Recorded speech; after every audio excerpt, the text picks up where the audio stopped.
तो फैसला हम उन पे छोड़ देंगे, लेकिन पीठ पीछे दूसरी बात नहीं होनी चाहिए। तो सिर्फ इतनी बात है, मैंने कहा कि 10 दिन पहले हमने 20 लोग आए, एक क्लिप दिखाई थी, क्लिप। फिर जब हम 3-4 दिन बाद आए, ज्ञापन दे आए, तो हमने एक फुटेज दिखाया। आज हमने सिर्फ ट्रेलर दिखाया, ये आंदोलन नहीं है।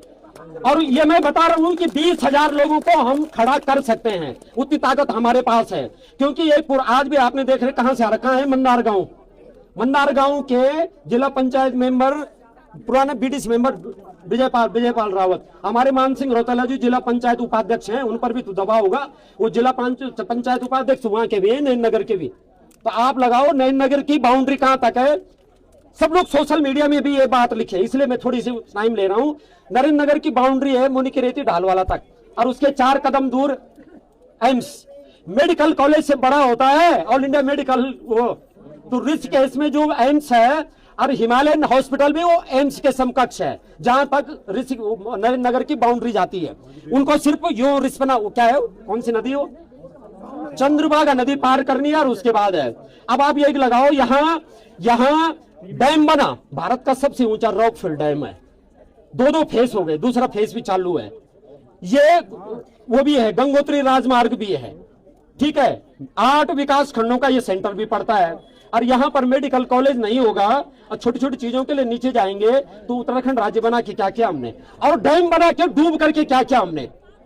ये 11,000 करोड़ का डैम है, जिसमें हमको 12 आपको मालूम है 12% रॉयल्टी मिल रही है फर्स्ट फेज की। वो पैसा कहां जा रहा है अगर ये कॉलेज नहीं बन रहा है, उसके अलावा सेकंड फेज भी चालू हो गया, आपको मालूम है, जो पीएसपी है, कोटेश्वर का पानी वापस आ रहा है इस झील में। अब और बिजली पैदा हो रही, 12% रॉयल्टी उसकी भी गायब। जब उत्तराखंड का अभी 25% शेयर हमारा वहीं जा रहा है। 4,000 करोड़ रुपए हमारी कमाई उत्तर प्रदेश को चली गई। और मेडिकल कॉलेज बन रहा है 800 करोड़ का डीपीआर में। अभी हमारे साथ जब हम साथ आ रहे थे, साथ में उन्होंने कहा एक ही साल थोड़ी होना था 800 करोड़ खर्च। अब अगर अभी आजकल लोगों ने एक भ्रम और फैलाया कि टीएचडीसी ने हाथ खड़े कर दिए। बल तो टीएचडीसी ने हाथ खड़े क्यों, टीएचडीसी की जो जमीन है वो टीएचडीसी दिल्ली से लेके आई थी कि हमारे गांव की थी। टीएचडीसी ने वो जमीन एक्वायर क्यों की थी, या तो वो जमीन वापस करे हमारे राज्य सरकार को। 8 हेक्टेयर जमीन है टीएचडीसी के पास, और 5,000 हेक्टेयर हमारी सिविल की है, सिविल की जमीन है। तो अगर किसी ने हाथ खींच दिया, इसका मतलब 2 संदेह हो रहे हैं, या तो किसी ने लड़ाया है, या तो 5 हेक्टेयर जो जमीन है उसकी वैसे ही नीलामी होने वाली है जैसे रामगांव और बौनगांव में हुई थी। किसने हाथ खींचा, क्यों कह रहे हैं कि अब जमीन नहीं है, इसका मतलब किसी को नीलामी करनी है जमीन। तो ये चीज अगर है, किसी के बहकावे न आए, वोट चाहे आप जिसको देना, जिसका जो है, लेकिन आंदोलन में यह भ्रम पैदा नहीं होना चाहिए। और अगर होगा तो मैंने बोला हुआ है मीटिंग में, और यहां पर भी बोल रहा हूं कि आज के बाद फिर मैं नहीं आऊंगा आंदोलन में, और बेनकाब करूंगा सबको बेनकाब करूंगा सोशल मीडिया में कि इनके कारण आंदोलन कमजोर हुआ है, इनको धक्का मार करके निकालिए। मतलब मैं ये नहीं कह रहा हूं कि उनको वोट मत दीजिए, किसकी सरकार बनाइए, पर जिन पर हमारा भरोसा था इतने साल से, वो हमारा भरोसा मतलब हमको छल रहे हैं ना। इसका मतलब अलग अलग तरह की दोगली बात करेंगे, घर में कहीं करेंगे, अपने पार्टी ऑफिस में कुछ और बोलेंगे, हमारे बीच में कुछ और बोलेंगे। मैं एक को जानता हूं, मतलब मैं समता का मरोजा लग रहा, 30 साल से मीडिया में हूं, मैं शकल देख करके बात कर लेता हूं, शकल देख करके कभी भी बोलना। पीछे क्या बोला नहीं, ये आंदोलन के मेरे साथी जान देंगे, जो 3 दिन पहले मैंने बोला हुआ वो आज हुआ होगा, जो मैंने 6-7 दिन पहले बोला होगा वो 2-3 दिन पहले हो चुका है। इन लोगों को भरोसा है, इसीलिए अध्यक्ष जी ने मेरे को एक माइक पकड़ाया कि आपने बोलना है। ये भरोसा ऐसे नहीं जीता जाता। तो आप ये ध्यान रखिए, यहाँ से एकेडमी भी गई है, जो भी है, मतलब बहुत चीजें हुई है। तो फिलहाल हम मेडिकल कॉलेज की बात कर रहे हैं, और अगर हमने ये कर दिया, जमीन की कमी नहीं है। जो भी ऐसा बोलेगा जमीन नहीं है, भरमाने की कोशिश कर रही है। हमारा मास्टर प्लान नेटिरी का बना हुआ 1100 हेक्टेयर का मास्टर प्लान बना हुआ है, मतलब 11 वर्ग किलोमीटर का। उसमें मैं सुबह फिर चेक करके आए, उसमें स्वास्थ्य सेवाओं के लिए 8 हेक्टेयर जमीन निर्धारित है। तो कहां है वो जमीन? तो जमीन की कोई कमी नहीं है भाई। 42 वर्ग किलोमीटर हमारा डूबा, और 8 हेक्टेयर हमको मेडिकल कॉलेज के लिए नहीं मिलनी। 11,000 करोड़ का डैम बना, 800 करोड़ मेडिकल कॉलेज के लिए नहीं मिलनी। इसके अलावा इससे पहले बनाया क्या उन्होंने स्टेशन? 20 साल से पॉलिटेक्निक घूम रहा है, चंबा, नरेंद्रनगर से चंबा, चंबा से नैतिरी, नैतिरी से बालमा, बालमा से डिबनू। 25 साल में राज्य बना करके 5 जगह चली उसकी क्लास, और प्रैक्टिकल करने के लिए जब नई टिहरी में 4 कमरे दिए पीआईसी में, तो प्रैक्टिकल करने के लिए बच्चे नई नगर जाते थे। तो अगर ऐसा ही फजीता होना हमारा, तो क्या डैम बना और क्या राज्य बना? समझ रहे हैं ना इन चीजों को आप? तो मुझे लंबी बात नहीं करनी, 15 तक मैं फिर कह रहा हूं, और आवाज जाएगी भी। हमारे जो जनप्रतिनिधि हैं, चाहे अगली बार वही रहे, महारानी जी साथ बैठे हैं, इन सबके सामने हो रखी है बात, इसलिए कह रहा हूं, इनके सामने हो रखी है।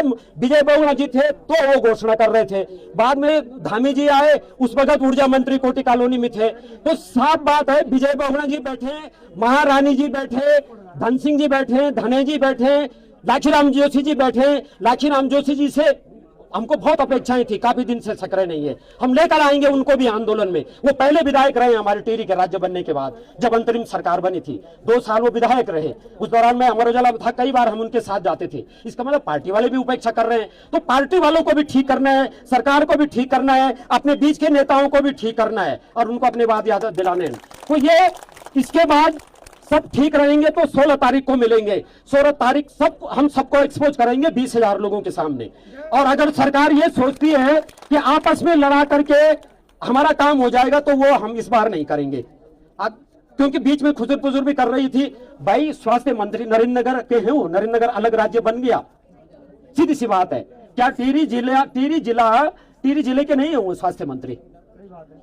और 12 साल से चुप क्यों रहे? मतलब जब काम होने पे आया, नहीं बोल फैमा उल्टा रैली, छिंजा मारे वाली, तो छिंजा सबसे ज्यादा नेताओं के बोलते कि छिंज उड़ा रैली, फैमा उल्टा रैली, लोग से आपस में डिवाइड एंड रूल तो हम पहले से सुनते हैं। तो सब लोग अभी अब मैं बता रहा हूं, आज केवल 2,000-2,500 लोग हैं ये, अगली बार 20,000 लोग आएंगे, पक्का आएंगे। आज जो हमारे बहुत से जनप्रतिनिधि, मुझे मालूम है कि विजय पाल रावत अपने साथ 2,000 लोगों को तो अकेला लेके आ सकता है, उसकी रैली देखी हो गया आपने। जब जिला पंचायत का चुनाव लड़ा, तो मतलब लोगों के पीछे हैं, हर एक के पीछे हैं। यहाँ पर बहुत सारे नेता देखो ना हमारे साथ, ये प्रदीप वगैरह, कितने छात्र संघ के 5-6 लोग, इनको हम लगा देंगे। तो थोड़ा ऐसा सरकार को होना चाहिए कि टिहरी के लोग नाराज हैं, ये नाराजी भारी पड़ेगी। जब तक उनमें ये भय नहीं है ना, अगर उन्होंने कहा नारे तो लगा रहे, अपना गला ही तो फाड़ रहे हैं, हम पे क्या फर्क पड़ेगा, हमारी कुर्सी पर क्या फर्क पड़ेगा। तो फिर से मैं कह रहा हूं, ये मैसेज महारानी तक चली जाए, ये विजय भाई तक चले जाए, धन सिंह भाई तक चले जाए, धने भाई तक चले जाए, धन सिंह धने तो मेरे से छोटे हैं, भुला तक चले जाए, और बैठे और हमको संतुष्ट कर दें कि तुम मेडिकल, तुम इस लायक नहीं हो, तुम सब स्वस्थ हो, तुम बीमार नहीं होते, या ये जिला नई टिहरी में नहीं है, फिता नाप ले कहाँ है। इतनी बात मुझे कहनी थी, उन्होंने मुझे थोड़ा विशेष अधिकार दिया अध्यक्ष जी ने। 16 तारीख को फिर हम कॉल करेंगे, उस दिन हो सकता है हम स्कूल भी बंद करें। तबियत से 15 अगस्त मनाने के बाद हम उस दिन कसम लेंगे, तो साथ में उस दिन ये कसम मिलेंगे।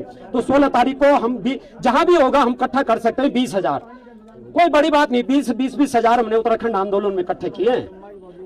और हाँ, सब लोग हैं। अभी यहाँ चंबा आपने देखा, शुरू में अंकित सजवान ने बोला छात्र संघ अध्यक्ष, तब तक तो बात में नहीं है। चंबा व्यापार मंडल, चंबा छात्र संघ अध्यक्ष, हमारे ब्लॉक प्रमुख, पूर्व ब्लॉक प्रमुख प्रताप नगर के, घनसाली के, जब आप देख रहे जाखड़दर का सबसे दूर का गांव है मंदार, तो उनको मालूम है किसी का बच्चा नई टिहरी में पढ़ता है, चाहे वो गाँव में है, उसको मेडिकल कॉलेज चाहिए।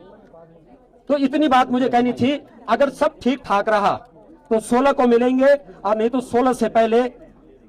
ठीक है, धन्यवाद।